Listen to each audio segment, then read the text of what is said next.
This is VOA News. I'm Marissa Melton.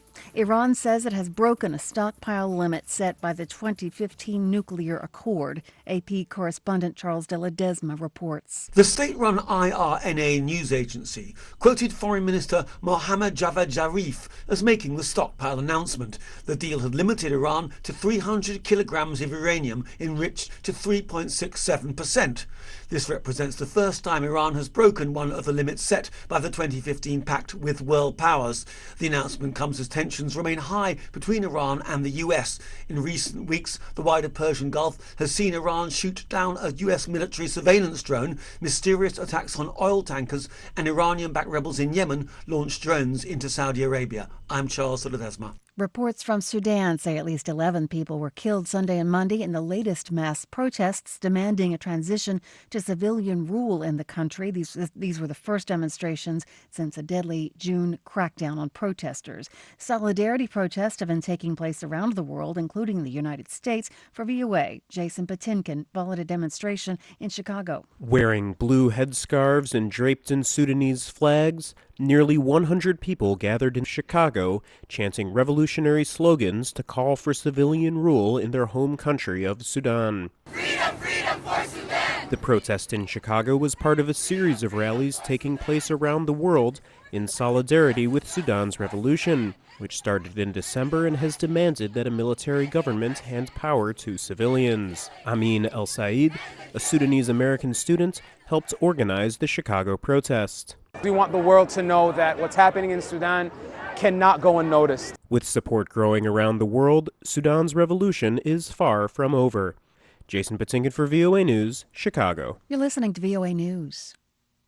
The International Labor Organization reports rising temperatures and increasing heat stress at work will lead to the loss of 80 million full-time jobs and to global economic losses of $2.4 trillion in 2030. Lisa Schlein reports. The report says people who work outdoors, mainly in the agricultural and construction sectors, will be most affected by rising temperatures. The chief of the ILO's research department and a main author of the report, Catherine Saget, says Southern Asia and Western Africa are the most seriously affected regions. Heat stress is concentrated in countries, in regions with a large share of informal employment, extended working poverty, and limited social security coverage. The ILO urges governments to enact policies to address heat stress risks and protect workers.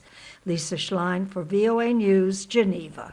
As major demonstrations rocked Hong Kong on the 22nd anniversary of its reunification with China, AP correspondent Ken Moritsugu reports the fate of the city executive, Carrie Lam, is still uncertain. The leader of Hong Kong, Carrie Lam, has apologized a couple of times.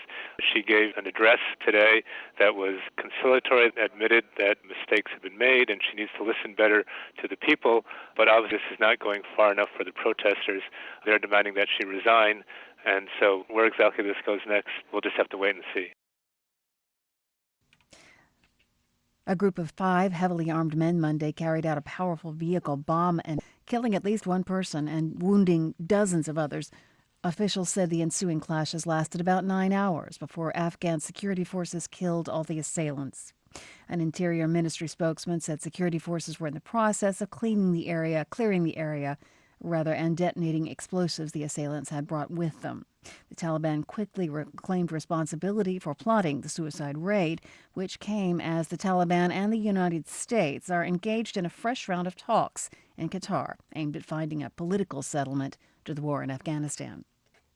And the German captain of a migrant rescue ship made her first court appearance in Italy on Monday after defying police orders and causing a collision while trying to dock illegally on the island of Lampedusa. She had a crew, a group of passengers, including 40 rescued Libyan migrants aboard the boat when she collided with the police boat. They'd been waiting more than 2 weeks in international waters, waiting for a European port to allow the migrants to come ashore. A judge will now decide whether the captain should remain in Italian custody. The German government has called for her release. I'm Marissa Melton, VOA News.